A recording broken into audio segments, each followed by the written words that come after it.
మనం అస్తమానం దేవుడి గుడులు దేవుడి గురించి చెప్పుకోవడమే జరుగుతుందండి.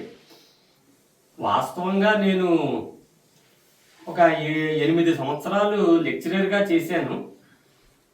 ఇప్పుడు చూసే వాళ్ళందరికీ తెలీదు. 1994 నుంచి 2002 వరకు నేను లెక్చరర్గా చేశానండి. సరదాగా మళ్ళా ఏదో కోరిక కలిగింది, అందుకని గాను ఈ వారానికి ఒక సబ్జెక్టు తీసుకుని చెప్దామని ఉద్దేశంతో చెప్తున్నా. ఇక్కడ ఇప్పుడు నేను చెప్పే సబ్జెక్ట్ ఏంటంటే బారోయింగ్, అంటే అప్పుల గురించి చెప్తానండి. కారణం ఏంటంటే ఈ అప్పులు చేయడం, తీర్చలేకపోవడం, ఇబ్బందులు పడడం, ఇవన్నీ రోజు నేను చూస్తున్నానండి. దీనికి సమస్యకి పరిష్కారాలు ఏంటి, అసలు ఎందుకని అప్పు చేయాలి, అసలు ఏ విధంగా చేయాలి, మనం ఏ విధంగా దాన్ని తీర్చాలి, ఇవన్నీ సరదాగా అవకాశం ఉన్నవాళ్ళు ఖాళీగా ఉన్నప్పుడు సరదాగా చూడండి. ఇదేం కాదు. అందుకని గాను ఇవాళ ఈ అప్పుల సబ్జెక్ట్ అనేది తీసుకుంటున్నాను. ఎందుకంటే ఈ అప్పులు చేయడం వలనండి చాలామంది జీవితాలు నాశనం అయిపోతున్నాయండి. నేను ఒకటే చెప్తున్నానండి. సపోజ్ ఒక వ్యక్తి ఇంకో వ్యక్తిని పొడిచాడండి,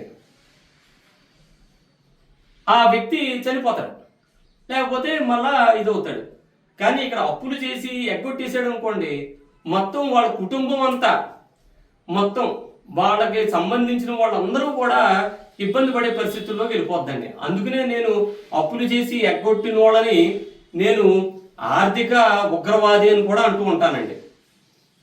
మనం చాలా సింపుల్గా మనం కొద్దిగా తెలివితేటలను ప్రదర్శించి మనం ఈ అప్పుల నుంచి మనం బయటపడచ్చండి. అందుకని సరదాగా సబ్జెక్టు చెప్పుకుందామండి.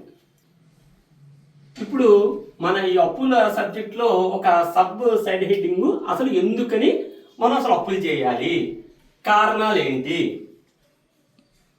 ఫస్ట్ పర్పస్, నాకు కారు లేదు, కారు కొనుక్కోవాలి, నగలు లేవు, నగలు కొనుక్కోవాలి, లేకపోతే ఒక ఇల్లు లేదు, ఇల్లు కొనుక్కోవాలి.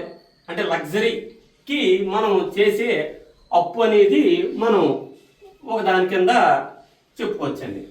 రెండో రకం అప్పు, నేను కేవలం ఈ డబ్బుని అప్పు చేసి వ్యాపారం చేసి నేను మళ్ళా ఆ అప్పుని వడ్డీతో సహా తీర్చి మిగిలిన డబ్బు ఏదైతే మిగిలిందో ఆ డబ్బుని తోటి నేను జల్సా చేయడము, లేదంటే వేరే ఆస్తి కొనుక్కోవడము జరగాలి. అంటే మనం అప్పు చేయడానికి కారణం ఇక్కడ ఎర్నింగ్ అనేది రెండోది.